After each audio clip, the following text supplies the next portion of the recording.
পশ্চিমারা মূলত সিরিয়াকে দেখছে পশ্চিমা গণতন্ত্রের চশমা দিয়ে। যদি সিরিয়ার ভবিষ্যৎ পশ্চিমা স্বার্থের বিরুদ্ধে যায়, তাহলে সেটা তাদের জন্যে গ্রহণযোগ্য হবে না। তাই পশ্চিমারা তাদের ইচ্ছানুযায়ী সিরিয়া গড়তে তাদের প্রভাব ব্যবহার করতে প্রস্তুত। বিবিসির এক বিশ্লেষণে বলা হচ্ছে যে, আস্তানা প্রসেসের অংশ হিসেবে তুরস্ক, রাশিয়া এবং ইরানের পররাষ্ট্রমন্ত্রীরা দোহাতে আলোচনা করছিলেন। এই আলোচনার উদ্দেশ্য ছিল সিরিয়ার রাজনৈতিক ভবিষ্যৎ নিয়ে নিজেদের মাঝে একটা ঐক্যে পৌঁছানো। তবে ক্ষমতা পরিবর্তনে বাশার আল-আসাদ কোনরূপ আগ্রহী ছিলেন না, যার মূল্য তাকে দিতে হয়েছে ক্ষমতা হারিয়ে।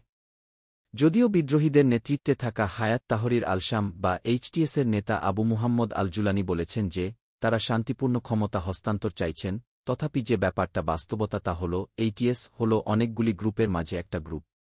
এখানে নতুন সিরিয়া যদি আফগানিস্তানের মতো পশ্চিমা সংজ্ঞার, মানবাধিকার এবং নারী অধিকারকে পদদলিত করে, তাহলে অবাক হবার কিছু থাকবে না।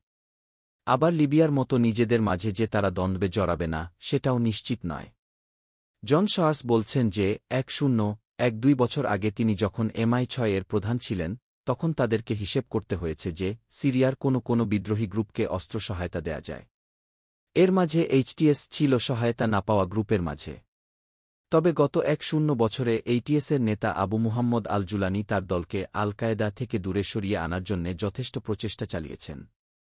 এবং গত ২ সপ্তাহে এইচটিএসের কর্মকাণ্ড ছিল মুক্তিকামী বাহিনীর মতোই, সন্ত্রাসী গোষ্ঠীর মতো নয়। এবং এখন হয়তো ব্রিটিশ ইন্টেলিজেন্সকে চিন্তা করতে হবে যে, তারা এখনও এইচটিএসকে সন্ত্রাসী সংগঠন বলবে কিনা। কারণ ১ দশক আগে তাদেরকে সন্ত্রাসী বলা হয়েছিল বলে সেই যুক্তিতে বর্তমানে সিরিয়ায় সরকার গঠন করা একটা দলের সাথে ব্রিটিশরা কোনরূপ যোগাযোগ না রাখলে সেটা সত্যিই ভুল হবে। সিরিয়ায় বহুদলীয় গণতন্ত্রের ব্যাপারে সকলে ততটা আশাবাদী নন। মাইকেল ক্লার্ক বলছেন যে, মধ্যপ্রাচ্যের বেশিরভাগ দেশকে শাসন করতেই কোনো না কোনো প্রকারের স্বৈরশাসক প্রয়োজন হচ্ছে। একমাত্র ব্যতিক্রম হয় তিউনিসিয়া, যেখানে কিছুদিনের জন্যে বহুদলীয় গণতন্ত্র চললেও সেটাও ধসে গিয়ে আবারও একনায়কের অধীনে চলে গিয়েছে রাষ্ট্রের নিয়ন্ত্রণ।